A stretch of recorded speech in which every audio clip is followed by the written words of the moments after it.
Hello friends, ನಾನಿವತ್ತು chilli chicken ಯಾವ ಥರ ಮಾಡೋದು ಅಂತ ತಿಳಿಸ್ಕೊಡ್ತಾ ಇದ್ದೀನಿ. ಯಾರು ಇನ್ನೂ ನನ್ನ ಚಾನಲ್ನ ಸಬ್ಸ್ಕ್ರೈಬ್ ಮಾಡ್ಕೊಂಡಿದ್ದೀರಾ ನೋಡ್ತಾ ಇದ್ದೀರಾ, ದಯವಿಟ್ಟು ಸಬ್ಸ್ಕ್ರೈಬ್ ಮಾಡಿ ನೋಡಿ ಅಂತ ಹೇಳ್ತಾ ಬನ್ನಿ. ನಾನಿವಾಗ ಚಿಲ್ಲಿ ಚಿಕನ್ ಯಾವ ಥರ ಮಾಡೋದು ಅಂತ ತಿಳಿಸ್ಕೊಡ್ತೀನಿ. ಫಸ್ಟ್ ನಾನೊಂದು ಅರ್ಧ ಕೆ ಜಿ ಚಿಕನ್ ಆಗೋಷ್ಟು ನೀಟಾಗಿ ತೊಳೆದು ಕಟ್ ಮಾಡಿ ಇಟ್ಕೊಂಡಿದ್ದೀನಿ.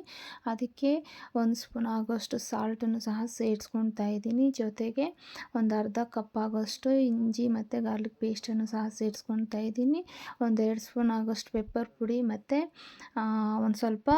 ಒಂದೆರಡು ಸ್ಪೂನ್ ಆಗೋಷ್ಟು ಕಾರ್ನ್ಫ್ಲವರು, 1-2 ಸ್ಪೂನ್ ಆಗೋಷ್ಟು ಮೈದಾ ಹಸಿಟ್ಟು ಸಹ ಸೇರಿಸ್ಕೊಳ್ತಾ ಇದ್ದೀನಿ. ಫ್ರೆಂಡ್ಸ್, ಫುಲ್ ವಿಡಿಯೋ ನೋಡಿ ಆಗಲಿ ನಿಮಗೆ ಅರ್ಥ ಆಗೋದು. ದಯವಿಟ್ಟು ಚಾನಲ್ನ ಸಬ್ಸ್ಕ್ರೈಬ್ ಮಾಡಿಕೊಂಡು ನೋಡಿ, ಹಾಗೆ ಬೆಲ್ ಬಟನ್ನು ಸಹ ಕ್ಲಿಕ್ ಮಾಡಿ ಅಂತ ಹೇಳ್ತಾ ಇದ್ದೀನಿ. ಯಾಕೆ ಅಂದರೆ ಬೆಲ್ ಬಟನ್ ಕ್ಲಿಕ್ ಮಾಡೋದ್ರಿಂದ ಎಲ್ಲ ನೋಟಿಫಿಕೇಷನ್ಸು ನಿಮಗೆ ಸಿಗುತ್ತೆ. ನಾನಿಲ್ಲಿ ಒಂದು ಮೊಟ್ಟೆ ತೊಗೊಂಡಿದ್ದೀನಿ. ಮೊಟ್ಟೆನ ನೀಟಾಗಿ ಅದನ್ನು ಮಿಕ್ಸ್ ಮಾಡಿಕೊಂಡು ಹಾಕ್ಕೊಳ್ತಾ ಇದ್ದೀನಿ. ಜೊತೆಗೆ 1-2 ಸ್ಪೂನ್ ಆಗುವಷ್ಟು ಲೆಮನ್ ಜ್ಯೂಸ್ ಸಹ ಸೇರಿಸ್ಕೊಳ್ತಾ ಇದ್ದೀನಿ. ಇದನ್ನೆಲ್ಲ ಸೇರಿಸ್ಕೊಂಡಿದ್ದಾದಮೇಲೆ ನೀಟಾಗಿ ಅದನ್ನು ಮಿಕ್ಸ್ ಮಾಡ್ಕೋಬೇಕು. ಈ ಚಿಕನ್ಗೆ ಫುಲ್ ಮಸಾಲೆ ಎಲ್ಲ ಹಿಡಿಯೋ ಥರ ನಾವು ಅದನ್ನು ಮಿಕ್ಸ್ ಮಾಡ್ಕೊಳ್ಬೇಕು.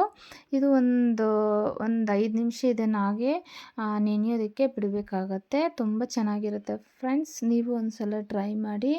ನೀವು ಇದು ಮಕ್ಕಳಿಗೆ ಮತ್ತು ದೊಡ್ಡವ್ರಿಗೆಲ್ಲ ತುಂಬಾ ಇಷ್ಟ ಆಗುತ್ತೆ. ನೋಡಿ, ನಾನೀಗ ಒಂದು ಸ್ವಲ್ಪ ಅರಿಶಿನ ಸಹ ಸೇರಿಸ್ಕೊಳ್ತಾ ಇದ್ದೀನಿ. ಅರಿಶಿನ ಸೇರಿಸ್ಕೊಂಡು ಇದನ್ನು ನೀಟಾಗಿ ಮಿಕ್ಸ್ ಮಾಡ್ಕೋಬೇಕು. ಮಿಕ್ಸ್ ಮಾಡ್ಕೊಂಡು ನಾನು ಆಗಲೇ ಅರಿಶಿನ ಹಾಕೋದನ್ನು ಮರ್ತಿದ್ದೆ, ಅದಕ್ಕೆ ಈಗ ಹಾಕ್ಕೊಳ್ತಾ ಇದ್ದೀನಿ. ಸ್ವಲ್ಪ ಕಲರಾಗಿರುತ್ತೆ ಅಂತಂದ್ಬಿಟ್ಟು ನಾನು ಸೇರಿಸ್ಕೊಳ್ತಾ ಇರೋದು. ಇದನ್ನೆಲ್ಲ ನೀಟಾಗಿ ಈಗ ಮಿಕ್ಸ್ ಮಾಡ್ಕೊಳ್ತಾ ಇದ್ದೀನಿ. ಈಗ ಒಂದು 5 ನಿಮಿಷ ಅದನ್ನು ನೆನೆಯೋದಕ್ಕೆ ಬಿಟ್ಬಿಟ್ಟು ನಾನೀಗ ಒಂದು ಕಡಾಯಿಗೆ ಒಂದು ಸ್ವಲ್ಪ ಎಣ್ಣೆನೂ ಸೇರಿಸ್ಕೊಳ್ತಾ ಇದ್ದೀನಿ. ನಾನು ಎಣ್ಣೆ ಇಲ್ಲಿ ಯಾಕೆ ಬಿಟ್ಕೊಳ್ತಾ ಇದ್ದೀನಿ ಅಂದರೆ, ನಾನು ಇಲ್ಲಿ ದೊಡ್ಡ ಬೇಯ್ಲರ್ ಚಿಕನ್ ತೊಗೊಂಡಿರೋದ್ರಿಂದ ಅದು ಬೇಯೋದು ಸ್ವಲ್ಪ ಲೇಟ್ ಆಗುತ್ತೆ ಅಂತಂದ್ಬಿಟ್ಟು ನಾನು ಈ ಎಣ್ಣೆಯಲ್ಲಿ ಇದನ್ನೆಲ್ಲ ಬಿಡ್ತಾ ಇದ್ದೀನಿ. ಈ ಥರ ಬಿಟ್ಕೊಂಡು ನಾವು ಒಂದು ಸ್ವಲ್ಪ ಬೇಯಿಸ್ಕೋಬೇಕಾಗತ್ತೆ. ಇಲ್ಲಾಂದರೆ ಅದು ಬೇಯೋದಿಲ್ಲ.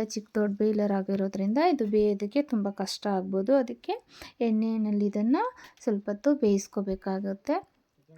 ತುಂಬಾ ಅಂದರೆ ಚಿಕ್ಕ ಬೇಯ್ಲರ್ ಆದರೆ ಬೇಗ ಬೆಂದ್ಬಿಡುತ್ತೆ. ಅದು ನಿಮಗೆಲ್ಲ ಗೊತ್ತೇ ಇದೆ. ನಮ್ಮ ಮನೆಯಲ್ಲಿ ಚಿಕ್ಕ ಬೇಯ್ಲರ್ ಯಾರೂ ತಿನ್ನೋದಿಲ್ಲ, ಅದಕ್ಕೆ ನಾನು ದೊಡ್ಡ ಬೇಯ್ಲರ್ ತರಿಸಿದ್ದೆ. ಇದನ್ನು ಈಗ ನೀಟಾಗಿ ಎಣ್ಣೆಯಲ್ಲಿ ಬಿಟ್ಕೊಂಡು ಅದನ್ನು ಬೇಯಿಸ್ಕೋಬೇಕು. ನೋಡಿ, ಇದು ಚೆನ್ನಾಗಿ ಬೇಯ್ತಾ ಇದೆ. ಆಗಾಗ ಅದನ್ನು ನಾವು ಮಿಕ್ಸ್ ಮಾಡಿಕೊಂಡು ಸ್ವಲ್ಪ ಹೊತ್ತು ಬೇಯಿಸ್ಕೋಬೇಕು, ಇಲ್ಲಾಂದರೆ ಸೀದೋಗುತ್ತೆ. ಅದಕ್ಕೆ ನೋಡಿ, ಈಗ ನೀಟಾಗಿ ಬೆಂದಿದೆ. ಇದನ್ನೆಲ್ಲ ಒಂದು ತಟ್ಟೆಗೆ ನಾನು ತೆಗೆದಿಟ್ಕೊಳ್ತಾ ಇದ್ದೀನಿ. ಇದನ್ನೆಲ್ಲ ತೆಗೆದಿಟ್ಕೊಂಡಿದ್ದಾದಮೇಲೆ ನೆಕ್ಸ್ಟ್ ನಾವು ಚಿಲ್ಲಿ ಚಿಕನ್ನ ಮಾಡಬೇಕಾಗತ್ತೆ.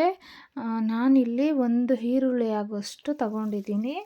ಅದನ್ನು ನೀಟಾಗಿ ಸಣ್ಣದಾಗಿ ಕಟ್ ಮಾಡಿ ಹಾಕ್ಕೊಂಡಿದ್ದೀನಿ. ನಾನಿವಾಗ ಫ್ರೈ ಮಾಡ್ಕೊಂಡಿದ್ದೆ ಅಲ್ವಾ, ಅದೇ ಕಡಾಯಿಗೆ ಅದೇ ಎಣ್ಣೆಗೆ ಈರುಳ್ಳಿನ ಹಾಕ್ಕೊಂಡು ನೀಟಾಗಿ ಅದನ್ನು ಫ್ರೈ ಮಾಡ್ಕೋಬೇಕು. ಇದನ್ನು ಫ್ರೈ ಮಾಡ್ಕೊಳ್ತಾ ಇದ್ದೀನಿ. ಇದು ಸ್ವಲ್ಪ ಕಲರ್ ಚೇಂಜ್ ಆಗೋವರೆಗೂ ಅದನ್ನು ಹಾಗೆ ಫ್ರೈ ಮಾಡ್ಕೋಬೇಕು. ಈಗ ಅದಕ್ಕೆ ನಾನೊಂದು ಕಾಯಿ ಆಗೋಷ್ಟು ಕ್ಯಾಪ್ಸಿಕಮ್ನ ತೊಗೊಂಡಿದ್ದೀನಿ. ಅದನ್ನು ನೀಟಾಗಿ ಕಟ್ ಮಾಡಿ ತೊಳೆದು ಹಾಕ್ಕೊಳ್ತಾ ಇದ್ದೀನಿ. ಫ್ರೆಂಡ್ಸ್, ಈ ಕ್ಯಾಪ್ಸಿಕಮಲ್ಲಿ ನಾನು ಕೆಲವೊಂದು ರೀಲ್ಸ್ ನೋಡ್ತಾ ಇದ್ದೆ, ಆಗ ಕ್ಯಾಪ್ಸಿಕಮಲ್ಲಿ ಒಂದು ಹುಳು ಕಾಣಿಸ್ತು. ಫ್ರೆಂಡ್ಸ್, ನೀವು ಹುಷಾರಾಗಿ ನೋಡಿ ಅದನ್ನು ತೊಳೆದು ಕಟ್ ಮಾಡಿ ಹಾಕ್ಕೊಳ್ಳಿ ಫ್ರೆಂಡ್ಸ್, ಹಾಗೆ ಹಾಕ್ಕೋಬೇಡಿ. ಈಗ ಇದನ್ನು ಮಿಕ್ಸ್ ಮಾಡಿಕೊಂಡು ಸ್ವಲ್ಪ ಬೆಂದಮೇಲೆ ಇದಕ್ಕೆ ಒಂದು 4 ಹಸಿಮೆಣ್ಸಿನ್ಕಾಯಿ ಸಹ ಸೇರಿಸ್ಕೊಳ್ತಾ ಇದ್ದೀನಿ. ಹಸಿಮೆಣ್ಸಿನ್ಕಾಯಿನ ಸೆಂಟ್ರಿಗೆ ನಾವು ಅದನ್ನು ಕಟ್ ಮಾಡ್ಕೋಬೇಕು. ಕಟ್ ಮಾಡಿಕೊಂಡು ಹಾಕ್ಕೋಬೇಕು. ನಾನು ಹಾಕ್ಕೊಂಡಿದ್ದನ್ನು ನೀಟಾಗಿ ಮಿಕ್ಸ್ ಮಾಡ್ಕೊಂಡು ಒಂದು ಸ್ವಲ್ಪ ಹೊತ್ತು ಅದನ್ನು ಫ್ರೈ ಮಾಡ್ಕೊಳ್ತಾ ಇದ್ದೀನಿ.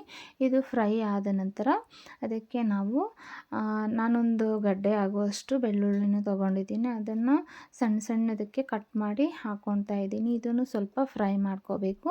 ಇದನ್ನೆಲ್ಲ ಫ್ರೈ ಮಾಡ್ಕೊಂಡಿದ್ದಾದಮೇಲೆ ಇದೊಂದು 2 ನಿಮಿಷ ಫ್ರೈ ಮಾಡ್ಕೊಳ್ಳಿ. ಇದು ಫ್ರೈ ಆಗಿದೆ ಅಂದ್ಕೊಳ್ತೀನಿ. ನೋಡಿ, ಎಷ್ಟು ಚೆನ್ನಾಗಿ ಫ್ರೈ ಆಗಿದೆ ಅಂತಂದ್ಬಿಟ್ಟು ಈಗ ಅದಕ್ಕೆ ನಾವು ಈ ಕಾರ್ನ್ಫ್ಲೋರ್ ಏನಿದೆ ಅದನ್ನು ಸ್ವಲ್ಪ ನೀಟಾಗಿ ಮಿಕ್ಸ್ ಮಾಡ್ಕೊಂಡು ನೀರು ಹಾಕ್ಕೊಂಡು ಮಿಕ್ಸ್ ಮಾಡಿಕೊಂಡು ಹಾಕ್ಕೋಬೇಕು. ಇಲ್ಲಾಂದರೆ ಅದು ಅಲ್ಲಲ್ಲಿ ಉಂಡೆ ಥರ ಕಟ್ಬಿಡುತ್ತೆ ಹಾಗೆ ಹಾಕ್ಕೊಂಡ್ರೆ.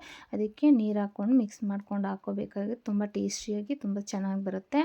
ಈಗ ನಾನು ಸೋಯಾ ಸಾಸ್ 1 ಸ್ಪೂನ್ ಆಗೋಷ್ಟು ಹಾಕ್ಕೊಳ್ತಾ ಇದ್ದೀನಿ. ಜೊತೆಗೆ ಚಿಲ್ಲಿ ಸಾಸು ಸಹ ನಾನು 1-2 ಸ್ಪೂನ್ ಆಗೋಷ್ಟು ಹಾಕ್ಕೊಳ್ತಾ ಇದ್ದೀನಿ.